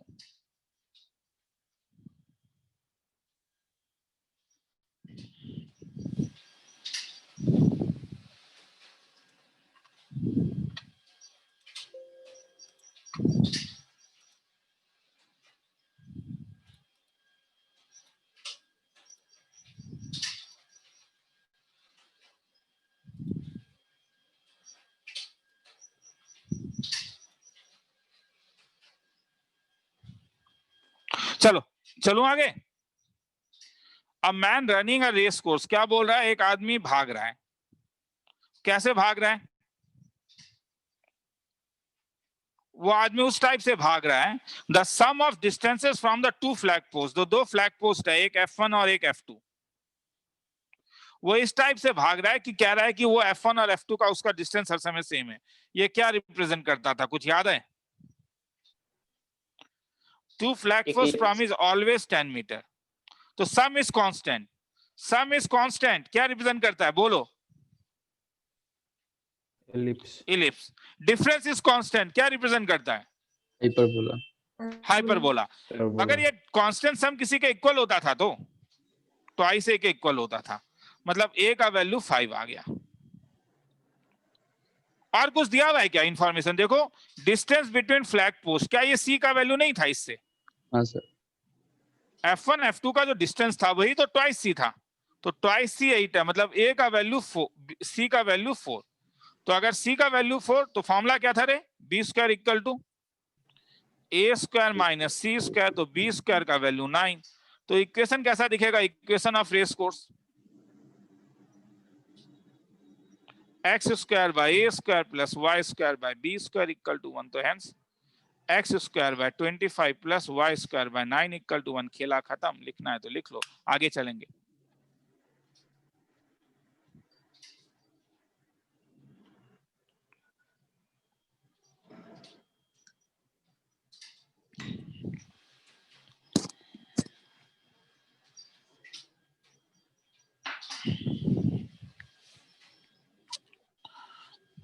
It's okay.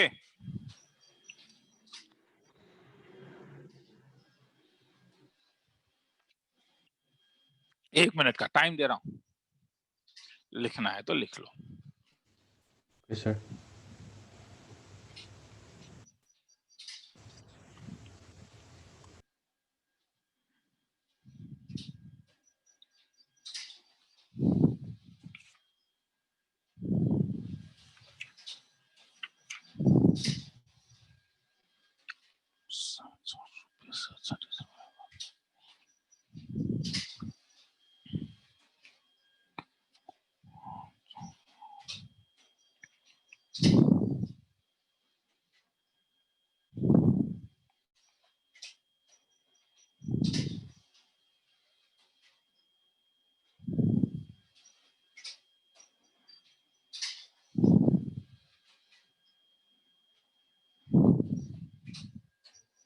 चलो आगे चल रहा हूं।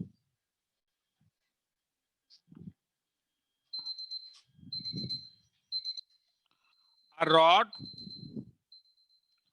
of length 12 centimeter with its end always touching the coordinate axis.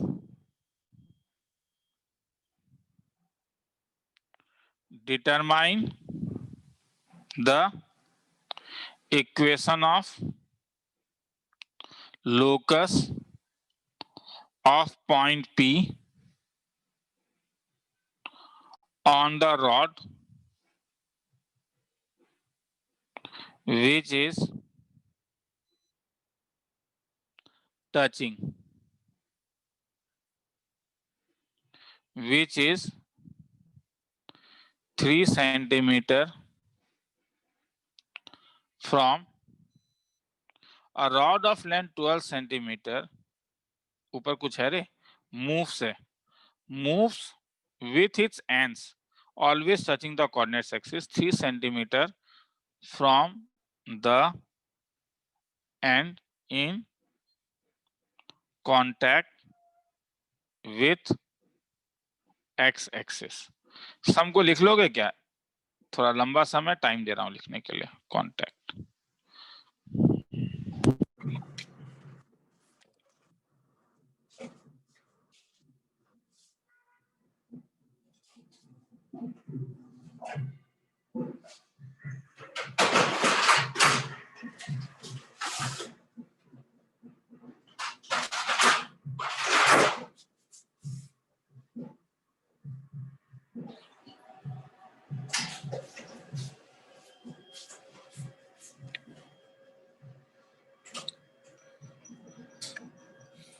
आगे चलूं? सम Yes, लिख लिया? sir. Yes, sir. ध्यान से देखो। हाँ, पहले तो ये देखो कि क्या कह रहा है। हाँ, सम का मतलब समझो। A rod of length 12 centimetre का एक लेंथ है जो मूव कर रहा है, मतलब ये तुम्हारे पास 12 सेंटीमीटर का एक रॉड है। तो सपोज वो यहां पे है,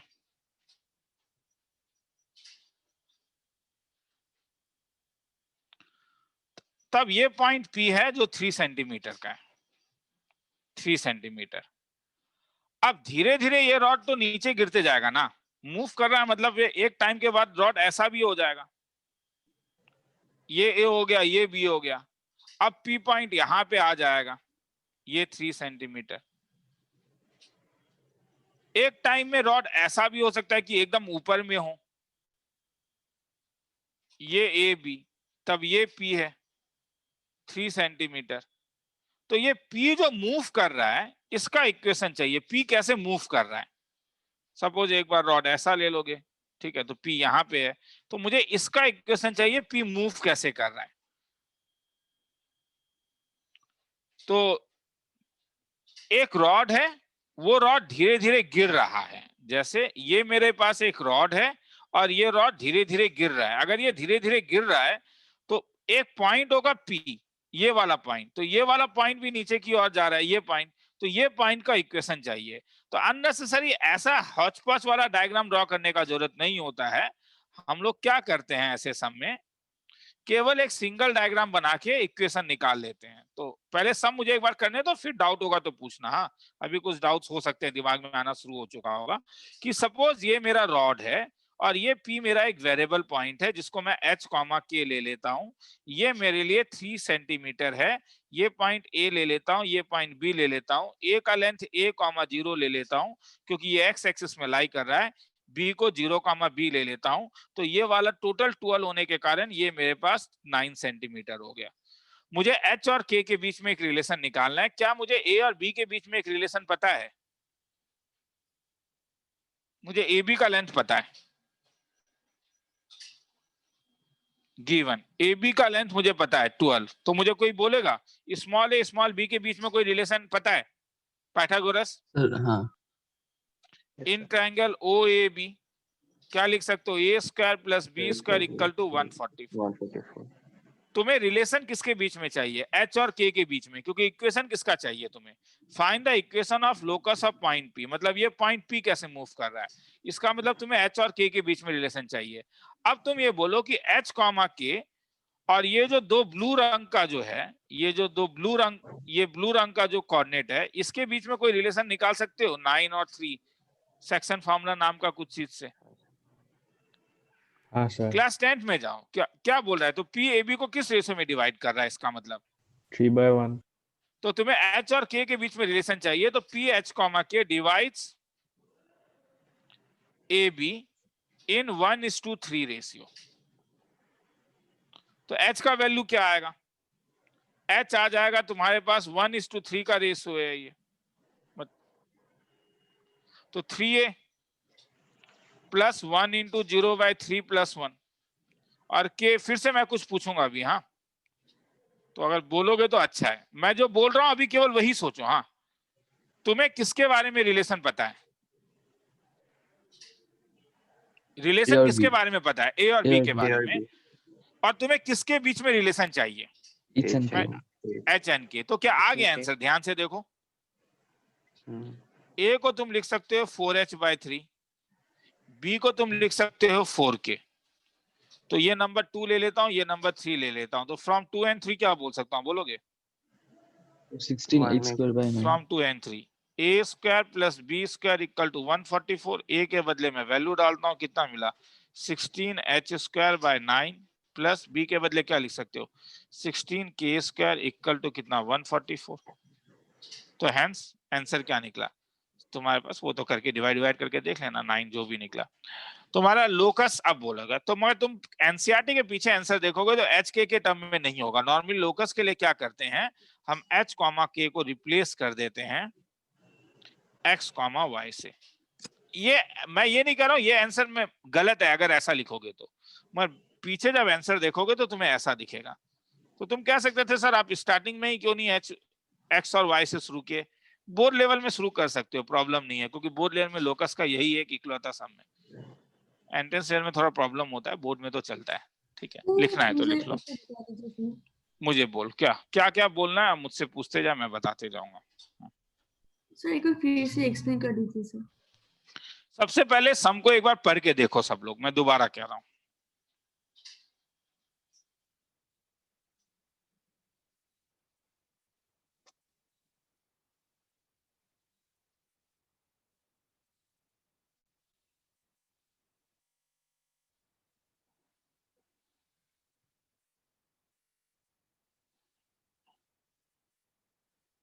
यहाँ पर एंड ऑफ लो हाँ बोल अब, हाँ अब देख, मैं ज्यादा बेटर मानूंगा कि अगर तुम लोग मुझसे डाउट पूछोगे कि सर ये समझ में नहीं आया, वो ज्यादा बेटर है, क्योंकि समझाने के लिए तो वही समझाऊंगा मैं। हाँ, कह रहा है क्या, कह रहा है कि ये रॉड जो है, ये जो रॉड है, ये रॉड धीरे धीरे गिर रहा है। अगर ये धीरे धीरे गिरेगा तो पी का पॉइंट, पी का जो लोकेशन है वो सेम होगा या वो भी अलग होते जाएगा? मैं डिस्टेंस नहीं कह रहा हूं ए से, पी का जो लोकेशन है, पहले अलग एच होगा, कॉमा अलग के होगा। एच डैश के रहे वही, इसलिए डाउट पूछोगे तो अच्छा है, क्योंकि मैं जब क्वेश्चन पूछूंगा तो तुम लोग मुझे फिर आंसर नहीं दोगे, तो मैं क्या समझाऊंगा? मुझे नहीं, क्योंकि यहाँ पे मैं जान रहा हूँ तुम्हारा इंडिविजुअल एक डाउट होगा, मुझे पूछो हाँ सर क्या सर डाउट है। हाँ बोल। सर मेरा नेट कट गया था सर बोलिए ना। सर बाप रे अभी बाप, सुन नेट पा रही कट, नेट करने से तो बड़ा प्रॉब्लम है। पी एच का ये लंबा समय, ये तो एक, हाँ ये पी एच कॉमा के एक पॉइंट है।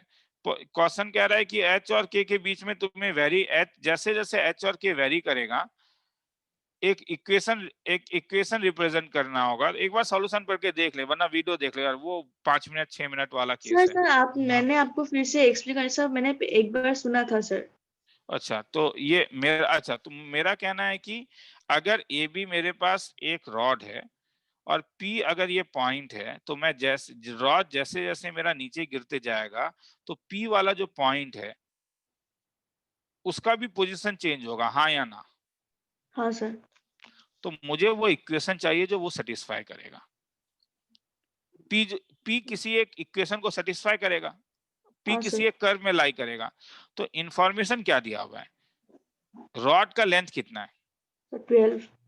रॉड का लेंथ 12 है, और P जो है वो रॉड को किस रेशियो में डिवाइड कर रहा है? सर 3:1। तो इससे क्या मैं H के A और B के बीच में एक रिलेशन नहीं निकाल सकता हूँ? हाँ सर सेक्शन फार्मूला से। सेक्शन फार्मूला से। और A B और रॉड के लेंथ के बीच में कोई रिलेशन होगा? हाँ सर पाइथागोरस से। तो उससे A B के बीच में तो रिलेशन आ गया मेरे पास, और हाँ। मैंने H और K को A B के टर्म में निकाल लिया। तो A और B को हटा के अगर मैं H और K ले लूंगा तो मुझे रिलेशन मिल गया किसके टर्म में? Okay sir. वही मुझे निकालना था, तो वही इक्वेशन है। हाँ सर थोड़ा लिखना बाकी है सर, थोड़ा नीचे लिख लो, लिखने में तो आराम से लिख लो, लिखने के लिए आराम से दूंगा। इंडिविजुअल डाउट है तो वो भी हम लोग पूछोगे तो रिप्लेस आराम से। कर लेंगे एच और के को वो एक्स एंड नहीं वाई करने से। से भी होगा, तुम आराम से यहीं पे h x y ले लो, कोई प्रॉब्लम नहीं आया समझ में। हाँ ठीक है सर। मगर क्लास 12th में जब तुम लोग लोकस पढ़ोगे ना 3D में, तो तुम देखोगे x y लेने से प्रॉब्लम होता है। तो वो हैबिट मेरे ख्याल में अच्छा नहीं है। इट्स ऑल, ये एक अच्छा हैबिट है कि हर समय h k को लेके रिलेशन निकालो और फाइनली उसे x y से रिप्लेस कर दो। ये बस हैबिट का बात है। हाँ, इस समय तुम आराम से p को x y ले लेते और फिर आंसर ये x हो जाता, ये y हो जाता, ये x हो जाता, ये y हो जाता, और ये इक्वेशन नहीं, तुम्हें डायरेक्टली ये इक्वेशन मिल जाता और कोई प्रॉब्लम नहीं है।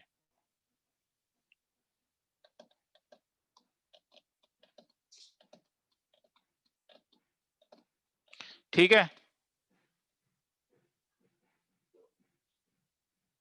हाँ सर। आगे चलूं? हाँ सर। तो मुझे आज कहीं पे जाना है, इसलिए क्लास को मैं जल्दी खत्म करूंगा। तो ये हमारा कॉनिक सेक्शन को खत्म करता है। एज यूजुअल तुम लोगों में से कई लोगों ने मुझे सबमिट किया, मुझे अच्छा लगा, इसीलिए मैं दोबारा तुम लोग को और एक दे रहा हूँ कि एक्सरसाइज 11.3 और मिसलेनियस को मुझे सबमिट करके दे दो नेक्स्ट सैटरडे से पहले, मुझे अच्छा लगेगा। हाँ, इसे सबमिट करो, ठीक है, इसे करके मुझे सबमिट कर देना एक बार। 11.4 सॉरी हाइपर बोला है। ठीक है, आज मैं क्लास यहीं पे छोड़ रहा हूँ, नेक्स्ट क्लास शुरू करूंगा। थोड़ा सा तो कॉनिक सेक्शन करवाऊंगा, हाँ, परफेक्ट स्क्वायर कैसे बनाया जाता है, थोड़ा सा कॉनिक सेक्शन कराऊंगा, और प्लस अब और क्या बाकी रहा रे?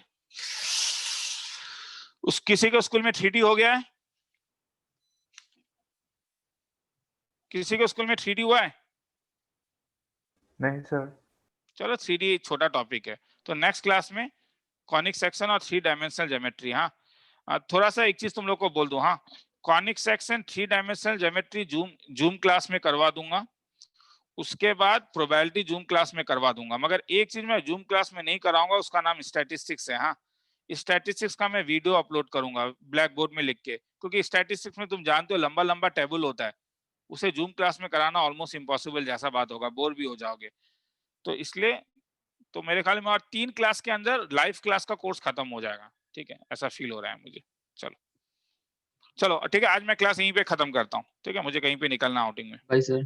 Okay, thank you sir. और चलो। close- thank you sir, bye sir. Sir bye.